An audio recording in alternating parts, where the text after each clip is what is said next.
Well, it's a little bit after 7. Jason Denny is with us here tonight, and he's brought his mother, Leah, is in the back, hiding in the back there. We're going to just let Jason have the service tonight. We're not going to be singing. Let Jason come up. He's going to share a slideshow and share about his ministry to New York, that he and his family moved up there, and then have some questions and answers. So anyway, Jason, come on up and take it away.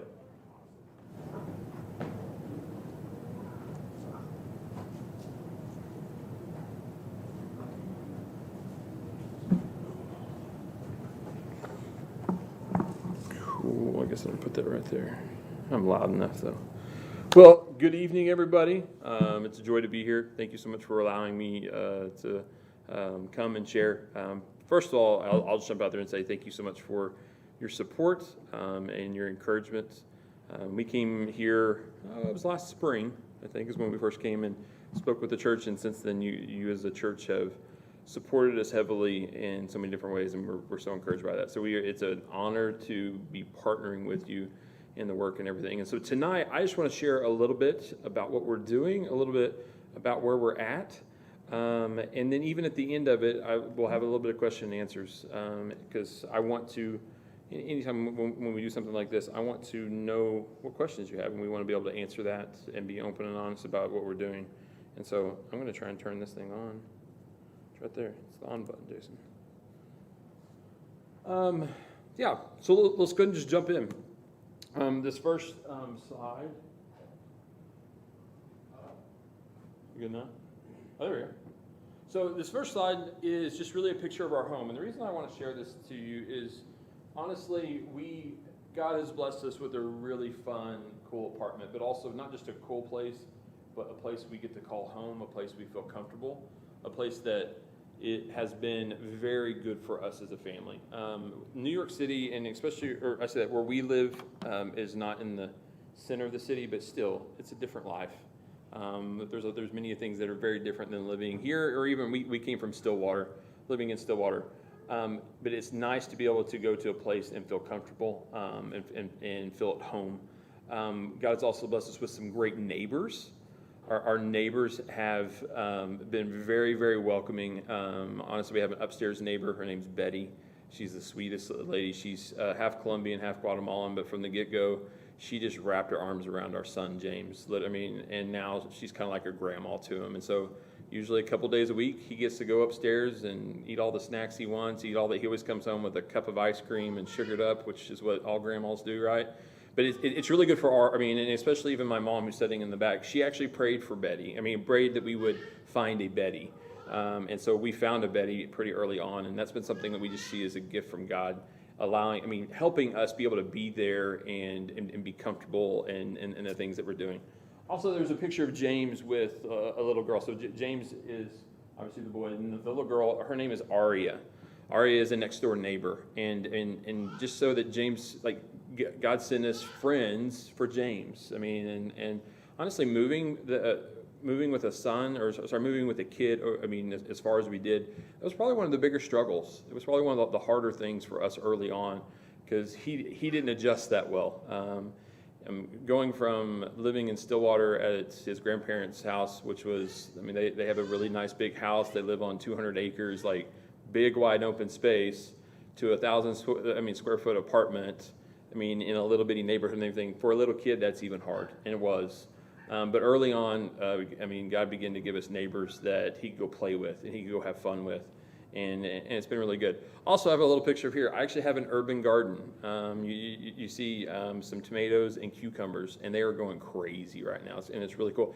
Complete experiment. It was something for me that I was just like, you know what, I'll try it this year.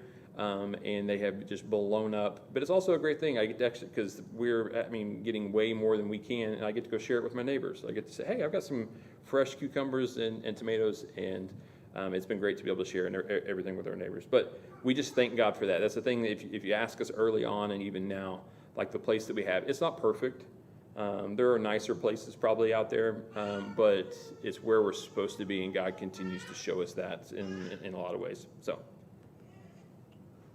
So today, really what I want to do is I'm going to walk through a couple of these things, and we don't really have to look at this. I do want to share with you kind of somewhat of our vision and things like that. I do want to talk about our team. We've had some team issues, not team issues, more of like problems, but we've had some team that have went, more than anything since we've been there.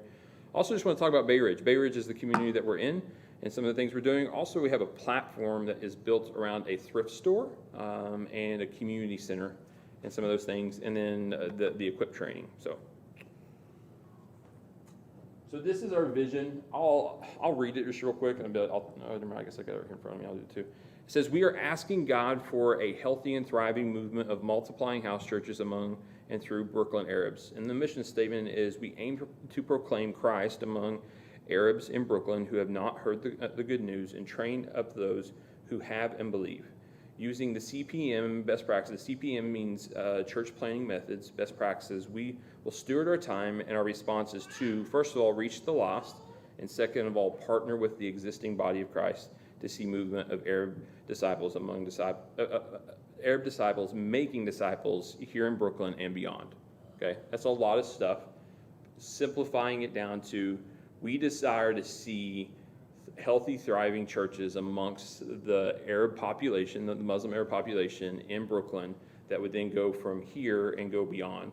And some of the ways that we want to do that is, first of all, is try to share the gospel with Arab Muslims. But then also, we want to find, if there are other believers, if there are believers amongst those people, we want to find them and partner with them and let us help them and them help us. One of the things that we understand is, if you can ever find an insider to the culture, meaning someone who maybe isn't Arab but is a believer, man, they have so many inroads that we don't.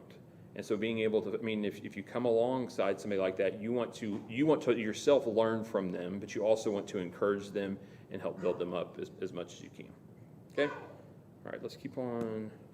So this is our team, and some of this don't worry about the names and everything, but you see, at one point we had, 7, 10 people on our team. Actually, once we got there was one more. I've left her off of there, but because that was, before March of 2021. But in a meeting in March of this past year, we found out that our team was going to turn into this. Not too long ago. So we have basically the family on your far left. Those are our team leaders. They've been there for quite a while, but they actually had to step back from ministry and are taking a sabbatical for about 9 months, and we don't know if they're coming back. And again, we don't hold any ill feelings towards it. It's just that's where they're at as a family. And then the 2 other units on the other side, on this side, have actually left the city as of this summer. So now we are down to us and one other single lady. That's not something we expected. As we launched and went there, our goal is we saw people that we wanted to work with, and we were excited about it, but God's changed that. So right now, technically, I'm the only male on our team, and that can be hard, I'll be honest, because within working with the Arab culture, so much of it is men working with men and women working with women. So same thing in like going out and trying to share the gospel. Usually we would like to do that in pairs just for encouragement and everything, but right now it's actually, I can't do that. So a lot of mine is going out by myself. Again, but God's good in that. I'm just sharing with you the reality of stresses but you know what? This happens. This wasn't something that was incredibly surprising to God that happened, but our team has changed. And I might be coming off as like we're depressed, and we're not really depressed. We know that this is what God has, and we are still plugging along. We're still doing everything that we can, and we're praying and knowing that God's going to send more people to us. There are other people that we can partner with maybe in the city, but also we know that God is continually sending people to the city, and there will be more people coming and working alongside us. So, okay, so I wanted to show to you where Bay Ridge is kind of in this whole idea of New York City. I should have actually gotten a bigger map and shown you of like all the 5 boroughs. But if you can kind of understand, you see the circle is Bay Ridge, and it is part of Brooklyn. It is the southwest corner of Brooklyn. The little bridge that goes across the bay right there would take you over to Staten Island. straight north, and you see where I put Manhattan. You can see the tip of Manhattan all the way up there at the top of that. And so we are in this little corner of Brooklyn. Yeah, and so this is actually the neighborhood.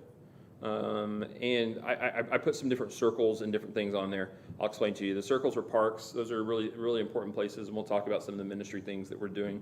And then the star there is the thrift store and the community center that we work alongside. But this big yellow pocket is the most important thing, because that is where the majority of the Arabs do business and live. Okay? I mean, and when I say the majority, I mean that's where especially most of their shops and everything are. So that's where the common places, the community places are to be able to go and engage them. And so, yeah, so we are not covering a large area. I say that. I mean, this isn't small. I mean, but it's still, it's not like our goal right now is not to cover. I mean, it isn't to go out to all of Brooklyn. Eventually, we would love to, but right now we are focused on this one area right here because it is home to the largest Arab Muslim population in all of New York City. And the majority of the groups, there's two main groups that are there, and then there's a couple of trailing. The first one are Yemeni, so it's people from Yemen is the largest group. Second group would be Palestinian, and then probably the third and fourth would be Lebanese and Egyptian. Okay. So we get a smattering of kind of the Arab world, but the Yemeni group is the established, long-term, very foundational group that has been there for quite some time. What's next? So here, I've got some pictures that I want to be able to show, and this is just going to show a little bit about the community and things like this. This is 3rd Avenue. It's 2 blocks away from our apartment. But this is just, I gave you this just so you can kind of get a glimpse of our neighborhood. Again, we are not in skyscrapers, okay?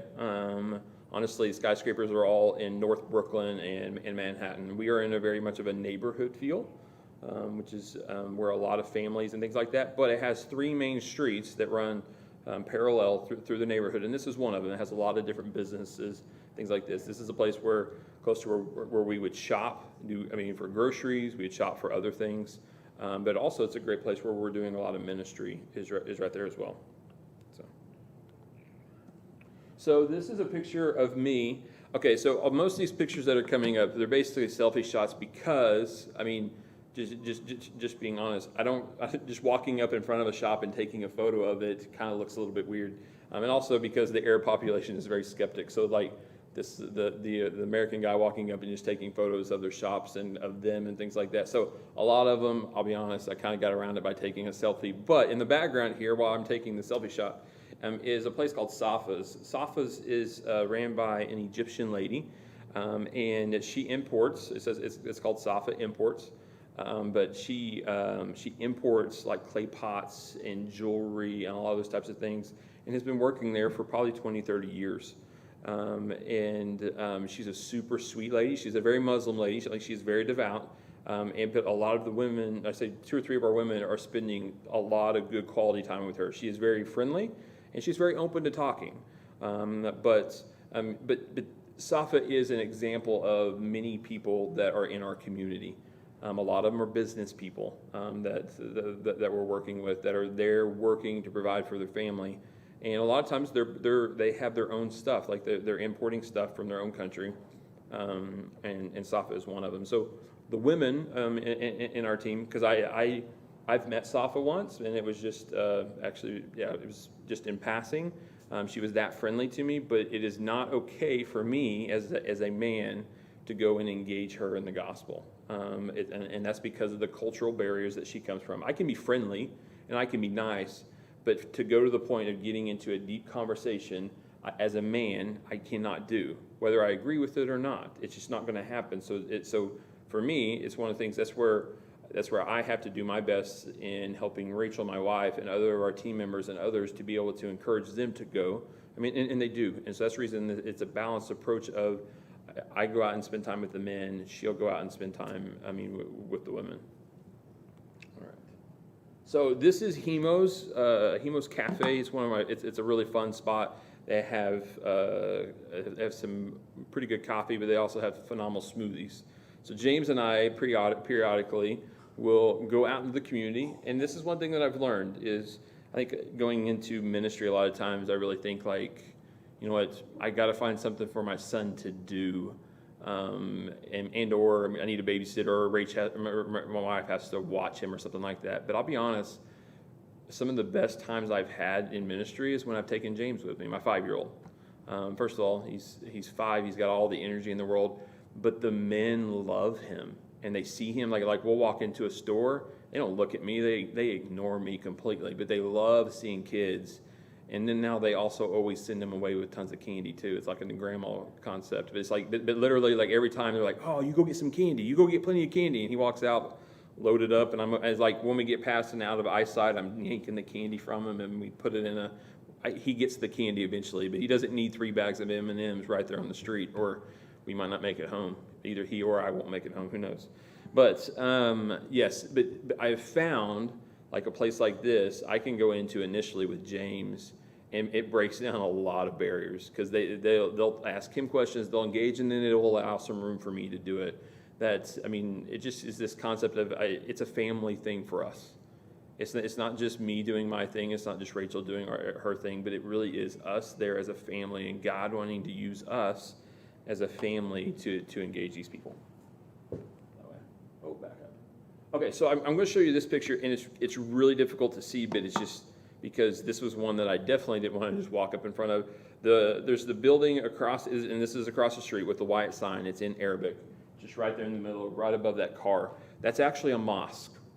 Okay, so a mosque in the city are not super ornate. Like a lot of times you see pictures, especially in Arab countries, things like that, where you'll see a picture of a mosque. It's very ornate. It's this big building, similar like having big churches and things like that. Like in the city, they don't have that. The main thing is they can't afford the space. I mean, space in the city is ridiculous. I mean, really expensive, but they do find these, and a lot of times they're called Islamic centers. So it's kind of like a community center for a lot of the people in the community, but then it also serves as a mosque. And again, actually, this was on Friday. Some of the men that are in and around it are men that are probably getting ready to go into prayer time on Friday. But again, but a lot of times you'll be walking along and they're not very obvious. And that's one thing that we've learned is as we're going through, you just have to keep your eyes on them because you never know what you're going to walk along. I mean, and now, do I spend a lot of time at the mosque? I've been around it a little bit. The main thing usually with the mosque is it's best to get invited into the mosque. Now, with that, I will never go and spend tons of time in the mosque. There are people with the approach working with Muslims, like you go and you're a part of the mosque. No, to me, that's just being, it's almost like trying to trick them. And I absolutely don't want to do that. But I've been before, especially when we were in Berlin, a friend invited me to go to the mosque, and just to honor him, I went one time, and that was, and I felt perfectly fine with that. I didn't pray their prayers. I didn't do anything. I actually sat there the entire time praying for my friend. But it was a good cultural experience, but it's an investment in that relationship with him. And especially if he's going to offer it, it's something that if I have the opportunities to do, I would like to. Now again, it's not going to become a reoccurring thing, but it's me showing an openness to him is the goal in it. So, all right. So this next one, I don't want to spend a whole lot of time. This is just a Palestinian restaurant that we spend a lot of time. One of the guys that works there, his name's Mahmoud. He's super friendly, super awesome. And he's a guy that one of the teammates that left, we've spent some good time talking with him. And multiple times he's like, hey, you need to come back and we'll talk. And I have. My teammate did more than I did, but now since he's left, it's a guy that's being passed on to me. But trying to, but what I do with him is there's multiple times when I come by and he's just super busy and I don't get time. But there are opportunities whenever I come by and he's not busy. And that's one of the things that I found is compared to other places that we've lived, for me to get quality time with someone, basically it was just like, hey, let's go get coffee together, or let's go whatever. And they'd say, sure, and they would give me 3 or 4 hours of their time. The reality especially with the men in our city, is most of them work usually 10 to 12 hours a day, 6 to 7 days a week. Okay, they don't have a lot of free time, and if they do, they need to be spending it with their family because that's just they work that many hours doing what they're doing. Because a lot of times they own a business and they don't have the ability to pay others, so they just work. It's usually them and a partner, and they just work that many hours. So what do I have to do? I have to go to where they're working.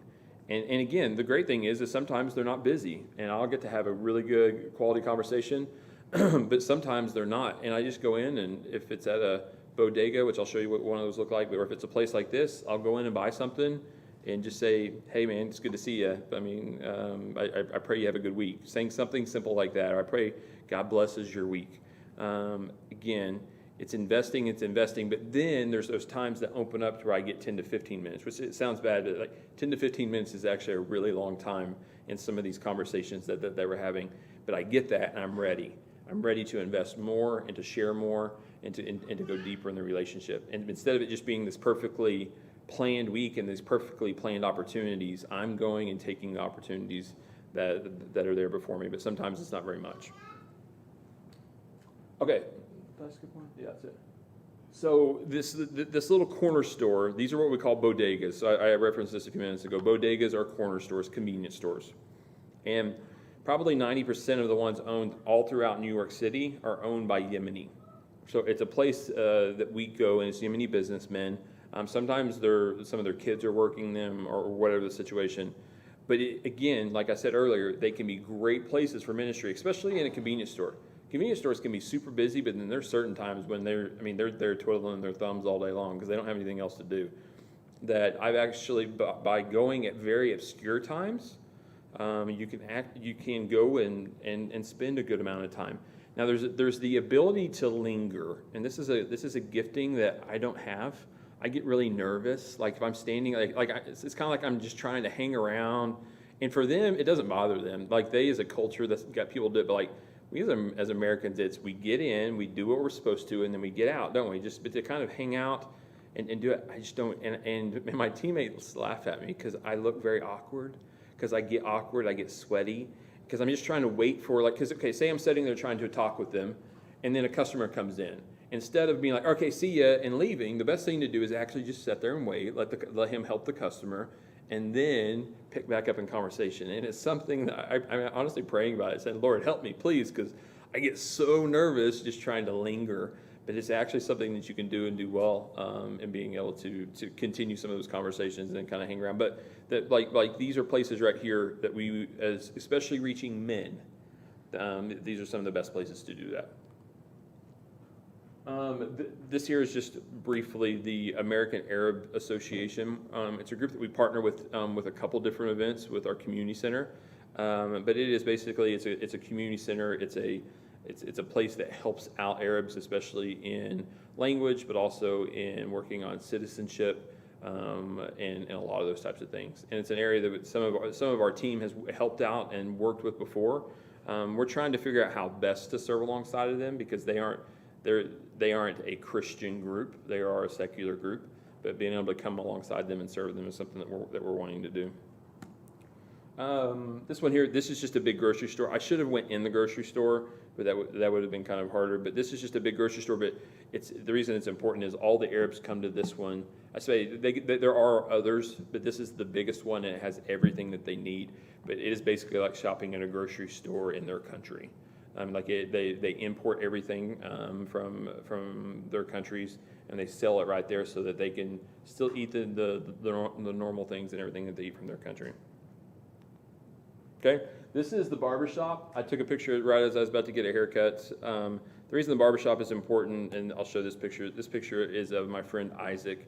If you guys have been following any of our newsletters and things like that, you probably heard of Isaac. Isaac he's been my barber from the get-go. He does a really good job. I actually went to him a couple days before, and I was just like, hey, I just want to get trimmed up, and he trimmed me up a lot more than I planned on it. But that was more my fault. I should have been better. In describing, but he's a great guy. I wish I had time to tell more of his full story. But basically, he's from Egypt.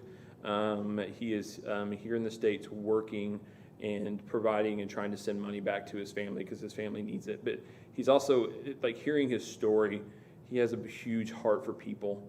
And even as I've gotten to know him, he expresses that even to me in some ways. But just how he wants to love on people and he wants to serve people. Some of the stories that he's done with his family, how he sacrificed a lot of stuff to be able to provide for his family is it's a great example and something that I really look up to. But he's been a guy from the get-go that I went to him as my barber, and from the get-go, I just kind of began to share little tiny bits. And sometimes I don't get to share hardly anything, and I just say, hey, I pray God blesses your week. I say something there. But then there are times that it's been able to go deeper. Then about 3 months ago, it's about 3 or 4 months ago, Isaac came to me. He's like, Jason, I need some help. And that was a big thing for me. I mean, we as a team celebrated, but I celebrated in some ways because he actually asked me for help, which was a big deal. Asking an American for help from one of them is a bigger deal. And so he basically said, hey, can you come work with me on English? And I was like, dude, you have no idea. You're picking the wrong guy to come teach you English because my English is not that great. But I was reminded of all I need to know is more English than he does. Now, again, please, if you're an English teacher, and I shared this actually in the service that I spoke at this morning, and I have to back up and say that my grandma, who is an English teacher, would be upset the way I'm presenting. No, English is important, and English teachers are very, very important.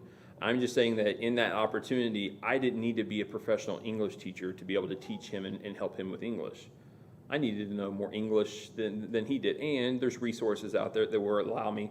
Basically, what we do is we get together and talk and have conversations, and we pick a topic, and we begin to go through some vocab. His English is relatively good. He just needs to better it because he spends so much of his time in the Arabic bubble that he doesn't get to work on it. But the cool thing that has happened, and this was my approach from the get-go, I was like, if I'm going to do this, I'm not going to tell him this, but what he doesn't know is the majority of the time, I'm going to actually be sharing Bible stories with him and using that as the English, a lot of times the conversation. So like, say we're talking about relationships or like our family. I told him the story of the prodigal son. I mean, which in the prodigal son story is a really big story for, I mean, if they can catch the truth of it, specifically with Arabs. So but other times I'm using stories. We talked about the weather. And I talked about, I mean, when Jesus calmed the storms. Like, again, like we had that topic.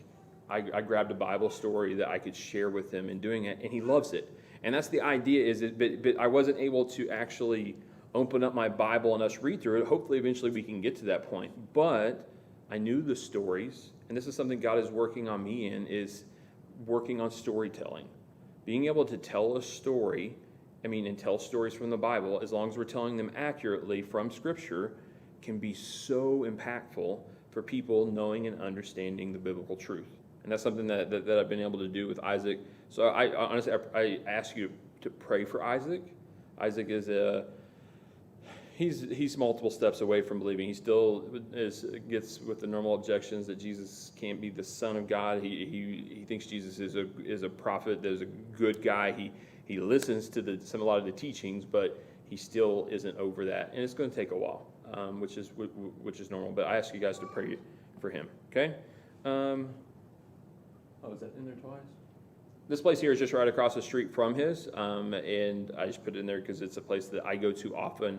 There's Shaban and Ziad are two guys that work there, and similar. I go in.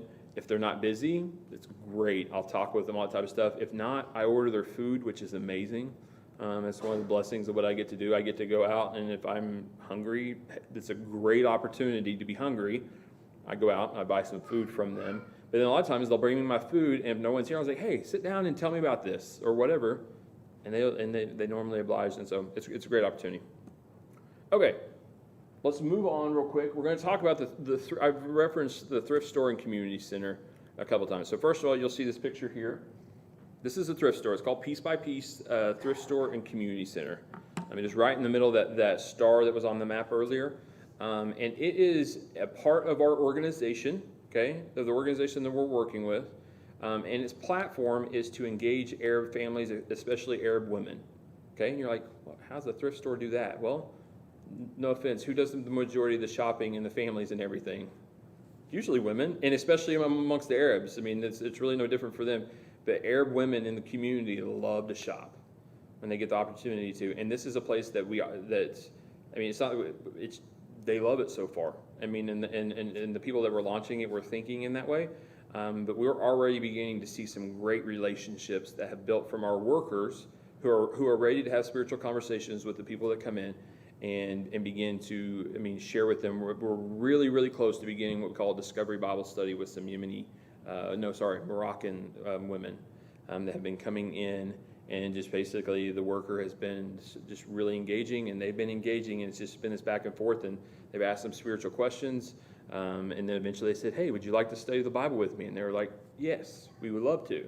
And so summer scheduling has been a little hard, but it should be starting here pretty soon. So we actually pray for that. But the focus is not just to make money. Yes, they want to make money, but the idea is they make money so they can be poured back into the community, which is what the community center is. So it's it is a for-profit business, but the idea is all the money that is for-profit is actually being put right back into the community. And that's really where we come in as a team. And we get to work alongside the community center aspect of it. If you've been following us for the past year, one of the things we've been getting to do more recently is do some food box distributions. We order from a company in Pennsylvania that boxes the food and everything up really nice and everything for us when we have the funding and everything. And we basically have people sign up, and we give out food boxes. And you'll see here that like some of the stacks. The last time we had over 200 food boxes that we gave out, and they go quick.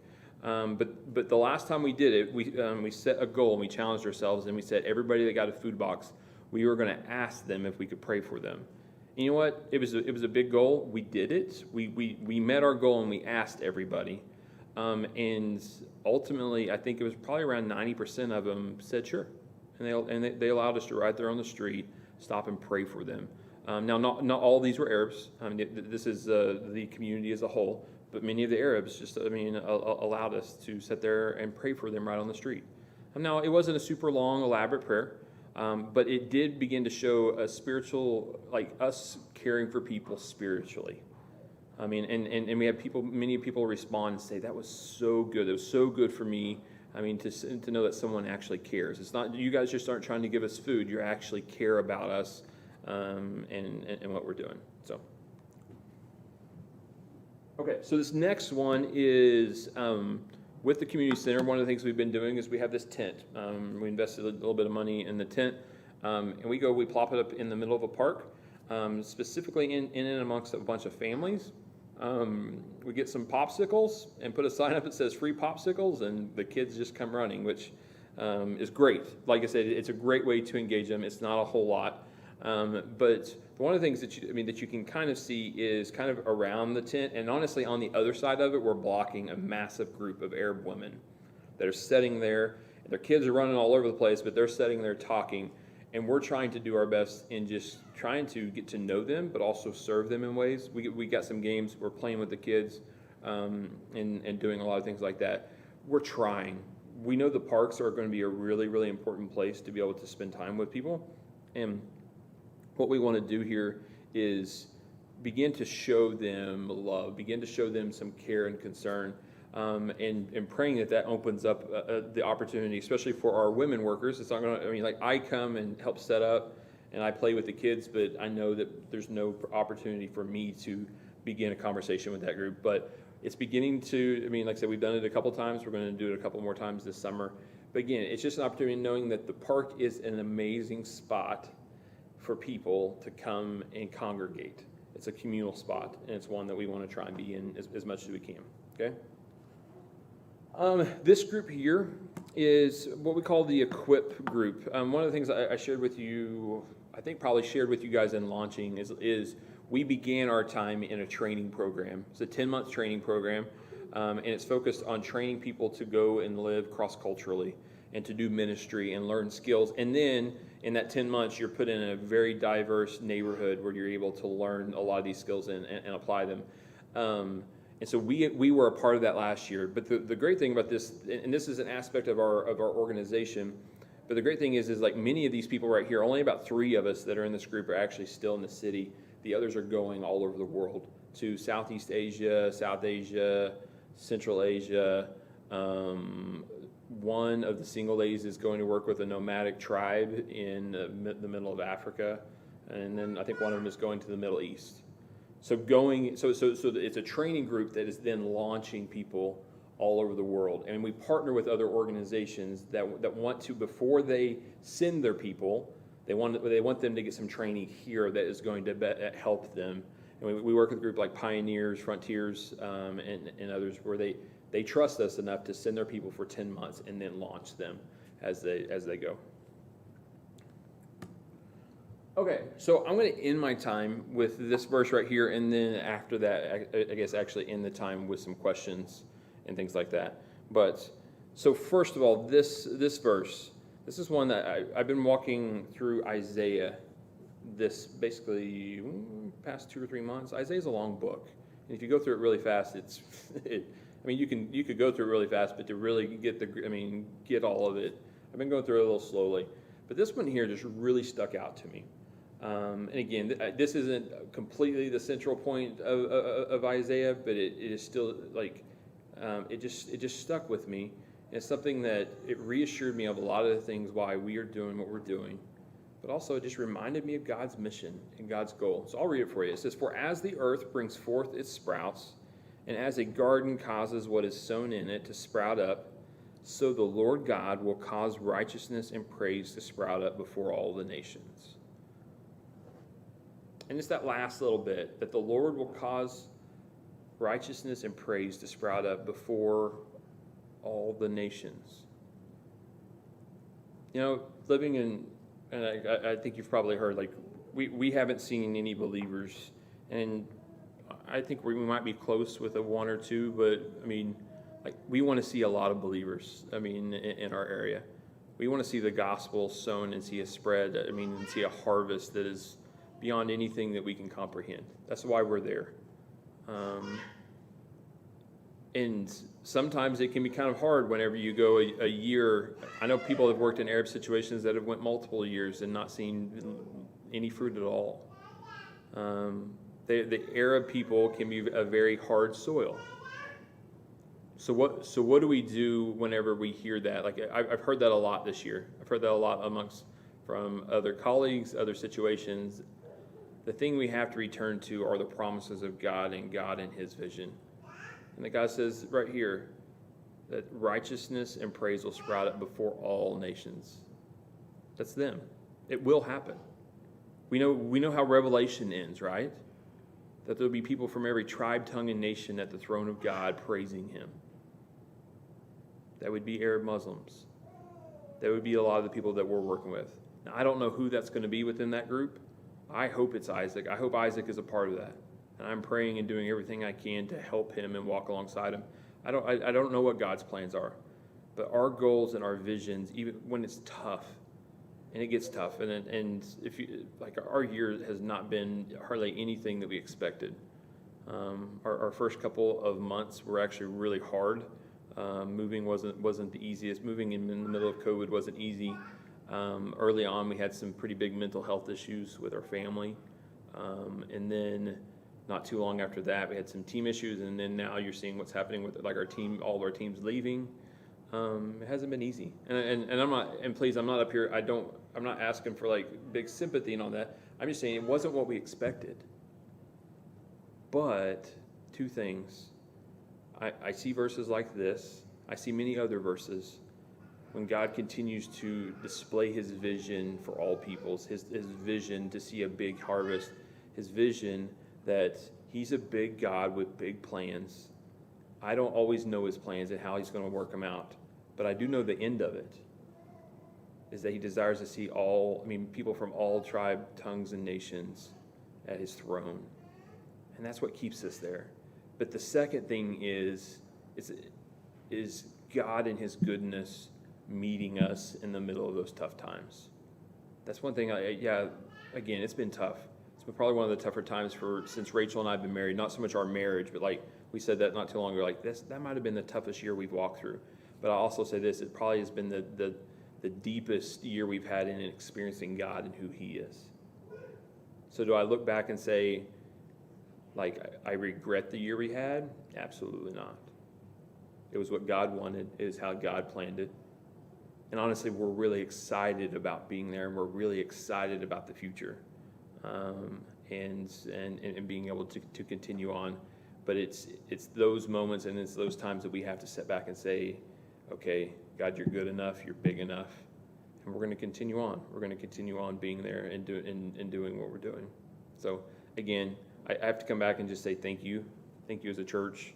You guys have been a blessing to us as a family, as from me, just as a worker, getting encouraging notes back from us, like as we've done things, as we did our prayer campaign, all those things. We're so appreciative of you as a church.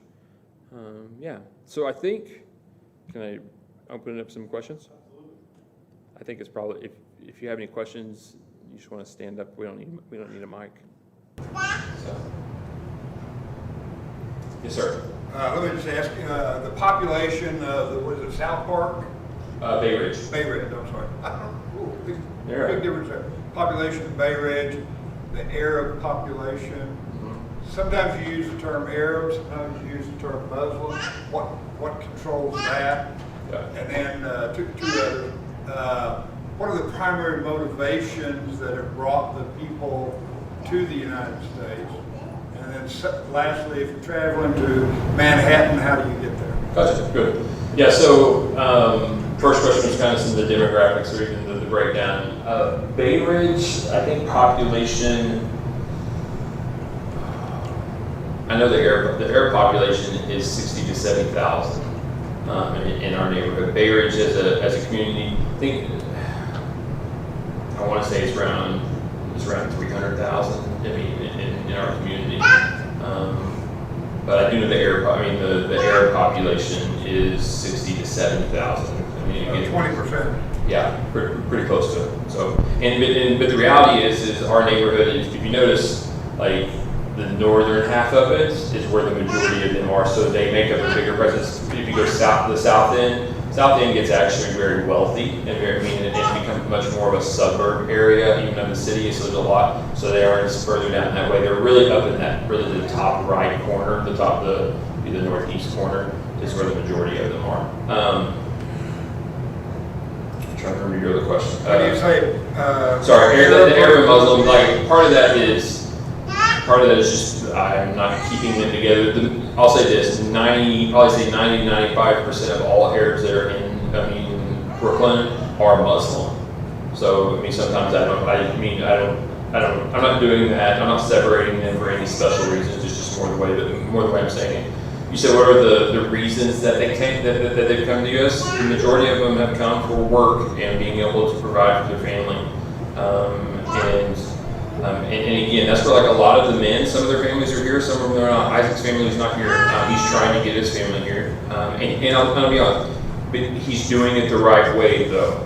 We as a country do have a process for people to come in and go through that and do that. And so he's not here illegally, he's not doing anything. He's actually trying to go through and be a citizen and is going through the processes that we have as a country for someone to be a citizen. He is not breaking any laws in doing that. He's going about it the right way. But many of them are coming from places that they can hardly provide for their families. And also, a lot of them are coming from places that are war-torn, if you guys know anything about Yemen is extremely rough right now as far as the civil war that's been going on in Yemen for a long time.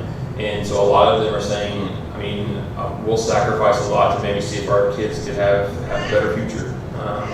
And so that's usually, a lot of their intentions in doing that.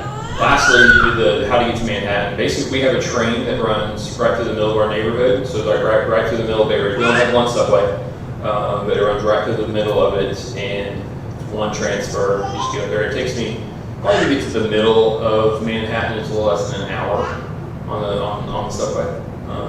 Which is it's crazy, but it's only 10 miles, maybe.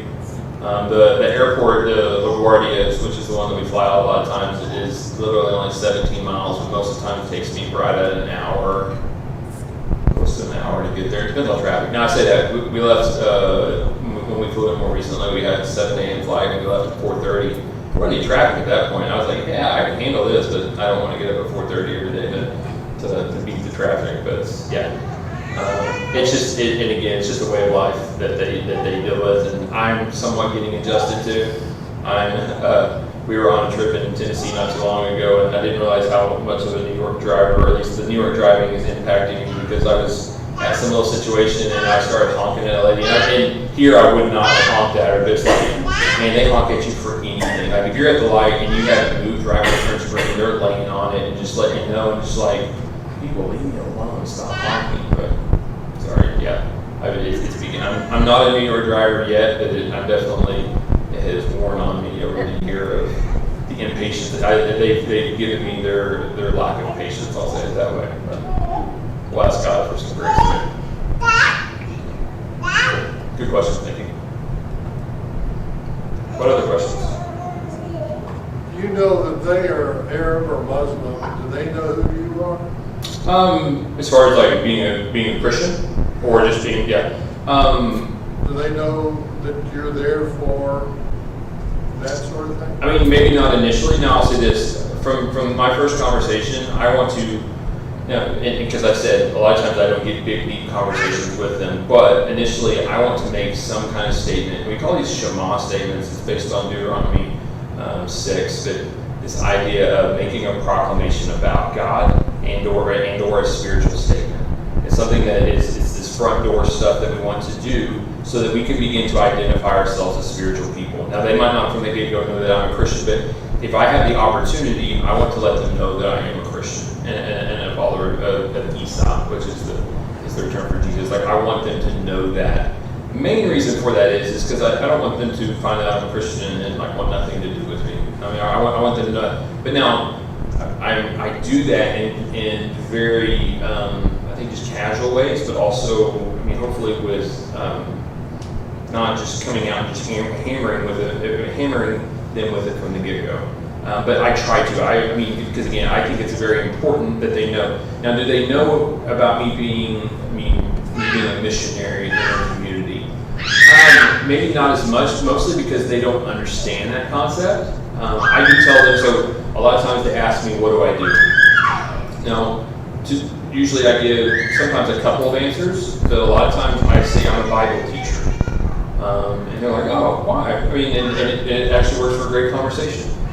Because a missionary is just a concept they don't have in their religion. So it's not so much I wouldn't call them. First of all, a lot of times in workers across the world, you don't usually use the M word, is what we say. And the reason for that is because even within Christian circles, a lot of people just don't understand it. And it's so I very rarely call myself a missionary, but I call myself a Bible teacher.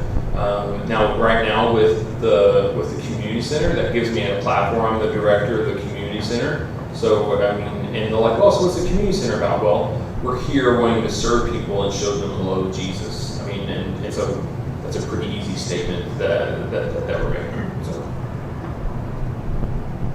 So again, yes and then no. I mean, like, I'm not going to call myself a missionary, but I'm going to do my best in describing accurately what we do. We don't want to hide what we're doing. This is one of the things that, especially amongst the Arabs, because I think I said a little bit, they're very skeptic. And it's very skeptic of Westerners. And so you coming up and beginning to engage them, there's going to be a high level of skepticism. And so the best thing you can do is not sound fishy and not give them reason to be skeptic.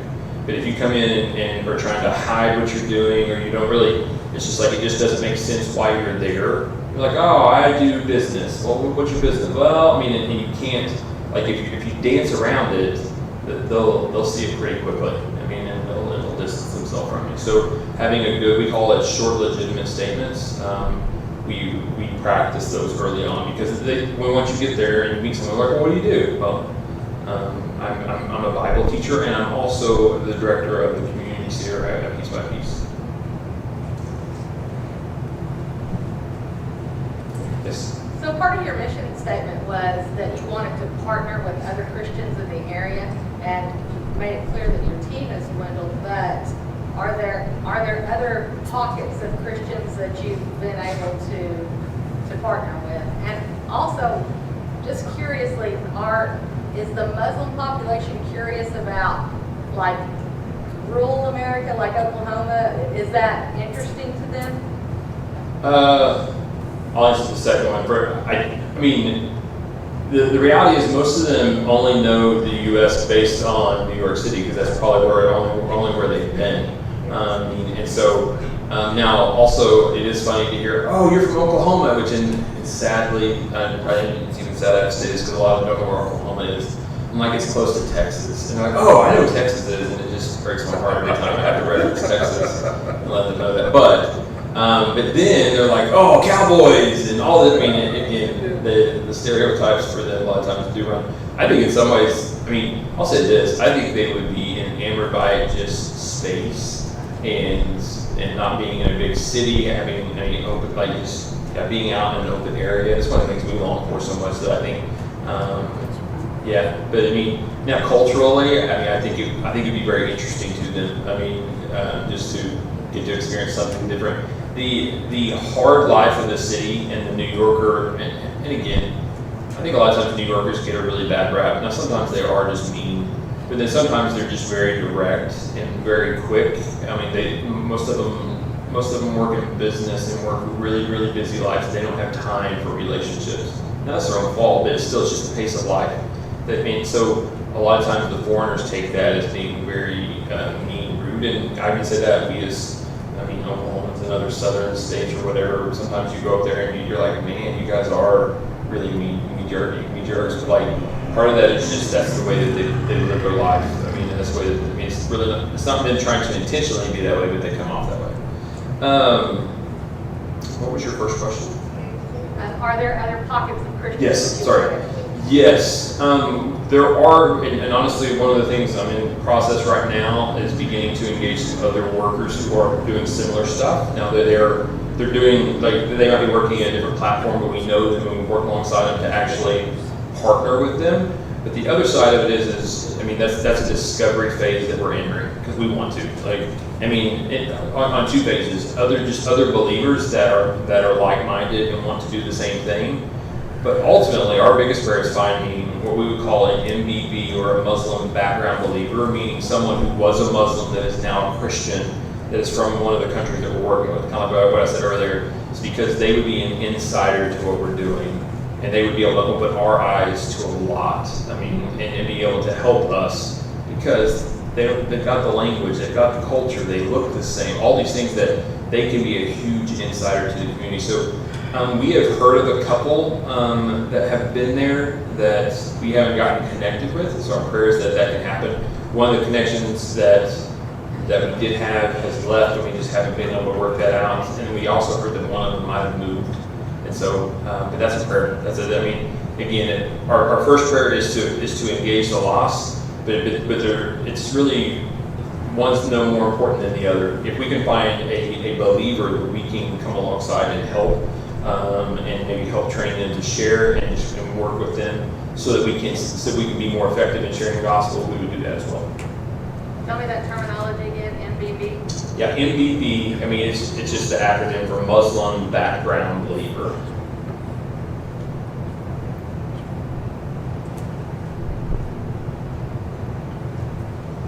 Cool. Any other questions?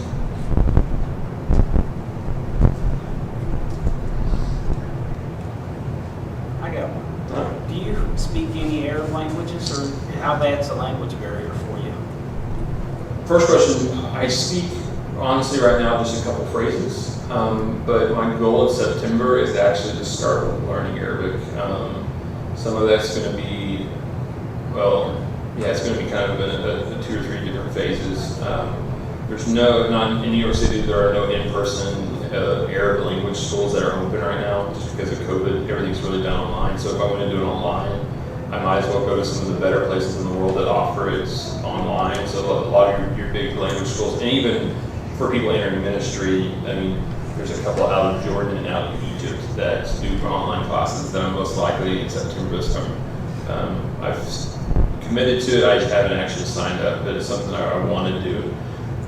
Mostly because even just being able to use a couple phrases that I use, a lot of their greetings, or saying thank you, or saying like see ya, or saying bye as I leave, they light up. I mean, so just for me, it will do nothing but further along my ministry. Now, I don't always say I'm like, in some ways I am a little bit hamstrung because there are some people that I'm just not going to get to have any kind of conversation with because they know enough. And like a lot of them know enough how to work in a store. I mean, just the same like, and if you work in a store and that's the only English that you use, you know how to, I mean, say, may I help you? I mean, this is how much it costs. You know, you might know your numbers. You might be able to, I mean, like, but just all those phrases you get memorized, and you can work your normal day and everything's fine until someone comes in with this off-wall question and you can't help them. But like when you live in the same world and do that, you don't have to know that much of the language to do it. So that's where a lot of them are. So whenever you start stepping out of that, that's where they got to learn vocabulary. You got to kind of walk along. So there are some barriers there, but I could still go out and have good, decent conversations. I mean, so far, but then I might just run along someone that just can't speak the language at all. So for me, it just seems even if my goal in this is not to probably read and write, because practically I don't know if I'll need to read and write it, but if I can go orally, be able just to talk and have conversations, I think that can get me a long ways. And eventually getting the point of sharing the gospel and having spiritual conversations in Arabic, that, I mean, like, that would be huge. And we knew that kind of moving there, and it was something that we wanted to give a year or so to kind of settle, because learning languages, it's hard. It's hard on the brain, especially the older we get. It's just, our brains just don't put all the things together, so it can be time consuming and it can be exhausting, but I think probably my goal is to give, I'm not going to go and do full time. I'll probably go and get 10 to 15 hours a week and begin to do that, and then grow in that and see, but it's something that's important. I mean, important to our team. And my daughter wants to know the popsicle stand in the park. Does the kids take it? Do you try to minister to the kids or anything, or get to the young ones? It's a great question. Now, one of the things that we always want to do, and this is partly ministry, but this is also partly liability, because living in New York, you have to be really careful, is like one of the things is if we give a kid a popsicle, we usually say, hey, will your mom let you have one? Which every kid's going to say yes. We're like, well, hey, can you take me to your mom so we can get approval? But what did that just do? First of all, that's protecting us, that we're getting approval from the parent. Then that also just introduced one of our women to her mom. I mean, a lot of it. But with that, we do want to work with the kids, but we have to be very careful, because, I mean, it's on that level of getting permission from the family to invest in them in that way. Because what we would never want to do, and this is where I don't say it's different, but it is very important that you don't become a wedge in the family structure. You don't want to, I mean, and that's the same thing with women, like within the marriage as well. Now, if the Holy Spirit drives away, I mean, if the Holy Spirit works in that way, obviously that's his business, and I mean, we'll support it. But what I'm saying is, like, we want to be careful in the way we work in those relationships, because if the head of the family, the man, gets upset because a Christian is trying to, I mean, whatever way that they would look at it, but basically trying to convert their child, they most likely aren't going to like that. So that's one of the reasons we feel it's probably better to get to the parent level. I mean, and if nothing else, share with them in some ways, and then we might offer some things for kids, and if they give their approval for their kids to come to us, then that's great. But it's exclusively with kids. Two reasons. First of all, liability within our structure and everything is set up to be where we can be child care or for anything like that. We don't have the money, the insurance, those types of things to really set that up. But also, we always want to honor the parents. We never want to do something that would dishonor them or lose a amount of respect, because we try to share with their kids. So, but we also want to engage kids as much as possible, because we know the family schedule sometimes operates around kids, and that's the reason the parks are a really good thing. So you can tell that the Arab families usually let their kids just kind of run all over the park, and so, but it's them getting out of the house, because they live in the same small apartments. Actually, their apartments might be smaller than ours, and they usually have 2 or 3 times the kids that we do. So it's for them, the women, you can tell it's just like, we got to get out of the house. We got to get out of the house and let my kids run around and get some energy out, and then I want some social time with other women. So they come and they sit down in groups, and they sit and talk. And so, again, a goal would be is if we can get our women invited into those groups, that would be huge, because that shows this approval and acceptance. So.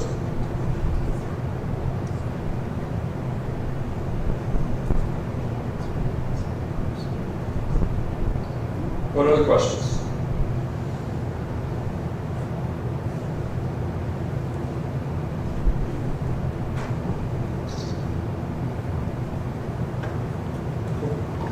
Thank you guys so much for today. It was a privilege to come and share with you. I'll say this, if you don't get our newsletters, we have an email newsletter that we send out usually once a month. If you don't get those and you would like to, either come up with me. The easiest thing tonight, if you did, I don't have a list on me. If you have a piece of paper, write it down and hand it to me, and I'll take it and I'll add you into our list. But also, we have a Facebook secret group. This is for people that have Facebook. If you want to be added to that, it's basically a group that we've created so that we can protect the group and protect the messages. But all you have to do is get an invite from me. So if not, friend me on Facebook and then ask for that. And just send me a message saying, hey, can I be added on? What we do there is a lot of times, usually like once a week, or maybe we have something special coming up like that day, we'll send out a message saying, hey, please pray for this. And having people pray as we're doing it. And it gives, because the monthly updates sometimes can be a little bit long, or longer and a little more spread out, but a lot of times we will communicate that way if you want. Thank you, Jason. Yeah. So just to kind of update you guys on, some of you guys might not have been through that process a year and a half ago. Our church actually supports Jason and his family $200 a month. And Jason and his family are in New York. They are not there with the Southern Baptist Convention, and there are reasons for that. There's some medical issues with Jason's wife that does not allow that to happen. The IMB shuts that down. So this is an opportunity for Jason and Rachel and his family to serve the Lord in the capacity they feel like God has called them to do. And so that's what they're doing. But Jason and his family is 100% support driven. Is that not correct? So different churches and individuals around this area going together. First Baptist Church Prague is one of those entities that do that. He's had individuals as well. And so that is our part in the ministry that Jason has. Jason was actually in my youth group at First Baptist Church of Prague when I was youth minister there, and so he is. Where did you did your undergraduate where? UCO. At UCO, and then you left there. And give me a quick. I went there and did ministry in Stillwater. Mm-hmm. I mean, we worked as youth You were ministry. at Eagle Heights, right? Yeah, and then I got my seminary. While I was there, I got my seminary degree from Golden Gate. From Golden Gate. So Jason got his the master. What did you get there? They don't have it, Deb. I'm not sure what they'll No, get. it was a Master's of Theological Studies. Okay, so Master of Theological Studies from Golden Gate, which is Southern Baptist, and so he is Southern Baptist born and bred, and has an opportunity to serve in New York, and so it's just a really cool opportunity for us to be able to be a part of that. So I wanted to give you kind of the background on that, and so that's something that we choose to do as a church. And you can actually, if you want to participate in that support personally, you can do that. That'd be something. Just seek Jason out, and I know that that's something that they always kind of have to keep track of. It reminds me, when we go back, and I know we're past 8, I gave you this I was thinking about this during the hour, but last quarter we studied through the book of Acts, and we were looking at different parts, and you studied the acts of the church, and it reminds me of Barnabas when he was sent. He was from Cyprus, and he left, and he went, and he sold a field, and he laid it at the apostles' feet, right? And then there was a point that the church in Antioch was needing intervention, and the disciples said, "Who are we sending?" And they looked over at Barnabas. Hey, why don't you go take care of that? And it reminds me of that. It reminds me of us participating in the work of the Lord in no way that we could ever do that. It was something that the early church did, and we're getting to do that same thing. So anyway, Jason, thanks for coming. And when are you headed back? Well, I head back tomorrow, actually. To New York? Yeah, but then I'm coming back in a week. Basically, I came here for a couple days to bring our grandson, James, to go spend time with the grandma in the back. So then we're going to come back and spend a longer time. The grandparents asked for an extended stay of James, our grandson. They didn't ask us to stay longer. I don't know why. But they asked for an extended stay of James, and then they also said, we'll pay for the flights and going back and forth, and we made it happen. So So anyway, we'll be praying for you. Keep us updated. We enjoy getting to be a part of that. So well, let's pray together. We'll be done for the night. Dear Lord, thank you so much for the opportunity to hear from Jason, and thank you for Rachel and his family and what you've called them to do, and thank you for the opportunity that we've had so far to join them in that ministry. And Father, we just we lift them up to you. Pray that you give them boldness. Pray that you provide for them in a way that only you can, and that you would continue to create some inroads for them to meet needs and to share about the love of Jesus in that community. Thank you that you've called them, and thank you that you're doing a work there, and we